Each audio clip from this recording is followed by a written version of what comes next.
ಭಾಳ ತೊಂದರೆ ಆಗೈತಿ ಅಲ್ಲಿ ಸ್ಪಂದಿಸ್ಬೇಕು ನಾವು ಈ ನಿಟ್ಟೊಂದು ಸ್ವಲ್ಪ ಈಗ ನೀರಾವರಿ ಇಲಾಖೆಗಂತ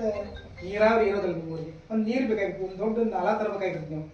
ನಿಮ್ಮ ಹತ್ರ ನಿಮ್ಮ ಊರ ಹತ್ರ ಒಂದು ದೊಡ್ಡ ನೀರಾವರಿ ಹೋಗ್ತಂದ್ರೆ ಸಾವಿರಾರು ರೈತರು ಬದುಕಬೇಕಂತ ಒಂದು ವಿಚಾರ ಐತಿ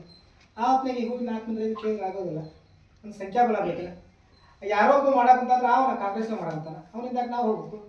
ಅವ್ನು ಬಿ ಜೆ ಪಿ ಅವ್ರ ಬೆಳರಿಂದ ಹೋಗೋಣ ಅದಕ್ಕೆ ಅವ್ರ ಬೆಳರಿಂದ ಹೋಗ್ಬೇಡ್ರಿ ನಮ್ಮಿಂದ ಬರೀ ನೀವು ಕರೀರಿ ಅವಾಗ ಕಾಂಗ್ರೆಸ್ ಎಮ್ ಎಲ್ ಎ ಬರ್ದಾರ ಕಾಂಗ್ರೆಸ್ ಎಮ್ ಎಲ್ ಎ ತಗೊಂಡು ನಮ್ಮ ಕೆಲಸ ಬೇಡಿಕೆ ಅವ್ರಿಲ್ಲ ಬೇರೆ ಅವ್ರು ತಗೊಂಡು ಬೇಡಿಕೆ ಒಂದನೇ ನಮಗೆ ಸರ್ಕಾರ ಬೇರೆ ಆಗಲಿ ಆ ಬೇಡಿಕೆ ಅಂದರೆ ನಮ್ಮ ಗ್ರಾಮ ಅಭಿವೃದ್ಧಿ ನಿಮ್ಗೆ ಗೊತ್ತಿರ್ಬೋದು ನಾವು ಹನಗಲ್ ತಾಲೂಕಿನೊಳಗೆ ಯೋಜನೆಗಳನ್ನು ತರಬೇಕಂತಂದ್ರೆ ಭಾಳ ಕಾನೂನಾತ್ಮಕ ಹೋರಾಟ ಈಗ ಹೆಂಗೆ ಬಾಳಿಮುದ್ದು ಏನು ನೀರಾವರಿ ಯೋಜನೆ ಅಂತ 745 ಕೋಟಿ ರೂಪಾಯಿ ಒಂದು ಪ್ರಾಜೆಕ್ಟ್ ತಂದಿಲ್ಲ ಫಸ್ಟ್ ಒಂದು ನಾರ್ಮಲ್ ಸರಿವಾದಾಗ ಏನಂತಂದ್ರೆ ಹಿಂದೆ ಮನೋಹರ್ ಕಸ್ಲರ್ ಅಂತ ಅಲ್ಲಿ ಆಡಳಿತ ನಡೆಸ್ತಿದ್ರು ಅದರಿಂದ ಉದಾಸೀನರು ಮತ್ತು ಮನೋಹರ್ ಕಸ್ಲರ್ ಅಂದಾಗ ಒಂದು ನೀರಾವರಿ ಬೇಕು ಒಟ್ಟು ಅಭಿಪ್ರಾಯ ಬಂದ್ರೆ ನಮ್ಮ ನೀರಾವರಿ ಬೇಕ್ರಿ ಅನ್ನೋದು ಇವ್ರು ನೀರಾವರಿ ಕೊನೆಗೆ ಏನಂತಂದ್ರೆ ಹಂತವಾಗಿ ಅದು ನೀರಾವರಿ ವಿಚಾರಕ್ಕೆ ಅವ್ರೊಂದು ಸ್ವಲ್ಪ ಇವ್ರೊಂದು ಸ್ವಲ್ಪ ಇಚ್ಛಾಶಕ್ತಿಯನ್ನು ರಿಪೋರ್ಟ್ ಮಾಡಿದ್ರು ರಿಪೋರ್ಟ್ ಮಾಡಿ ಮುಂದೆ ಸರ್ಕಾರದ ಹಂತ ಹೋಗೋಣ ಮತ್ತು ಸರ್ಕಾರ ಸ್ಲೋ ಆಯ್ತು ಬೇರೆ ಬೇರೆ ಸರ್ಕಾರ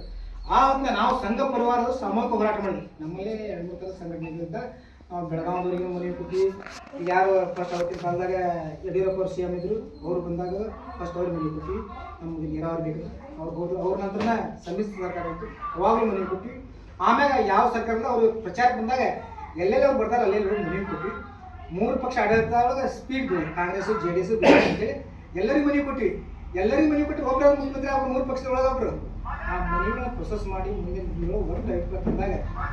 ಸರ್ವೆ ಆಗಿದ್ದ ರಿಪೋರ್ಟು ಒಂದು ಟೈಮ್ನೊಳಗೆ ಸರ್ವೆ ಆಯಿತು ಮತ್ತೊಂದು ಟೈಮ್ನೊಳಗೆ ಅನುಷ್ಠಾನಕ್ಕೆ ಕ್ರಿಯಾಜನಿಸಿದೆ ಮೊದಲ ಹಂತದಲ್ಲಿ ಉದಾಸೀನದಾಗ ಒಂದು ಮಾಡೋದು ಪ್ಲಾನ್ ಬಂತು ಅವ್ರ ಸರ್ಕಾರ ಹೋಯಿತು ಮನೋಹರ್ ತಹಶೀಲ್ದಾರ್ ಅವರು ಬಂದಾಗ ನಕ್ಷೆ ಮಾಡಿದ್ರು ಅದ್ರ ನಂತರ ಸರ್ಕಾರ ಮಟ್ಟಕ್ಕೆ ಹೋದಾಗ CM ಸಿದ್ದರಾಮಯ್ಯ ಅವರಿಗೆ ಫಸ್ಟ್ ನಾವು ಏನೊಂದು ಮನವಿ ಕೊಟ್ಟಿವಿ ಏನು ಕೊಟ್ಟಿವಿ ನಮ್ಮ ಭಾಗಕ್ಕೆ ನೀರಾವರಿ ಬೇಕು ಅವ್ರು ತೊಗೊಂಡ್ರು ಮನೆಯಿಂದ ಅವ್ರು ಏನೋ ತೊಗೊಂಡು ನಾವು ಮತ್ತೆ MLA ಫಾಲೋಅಪ್ ಮಾಡ್ತಾ ಇದ್ವಿ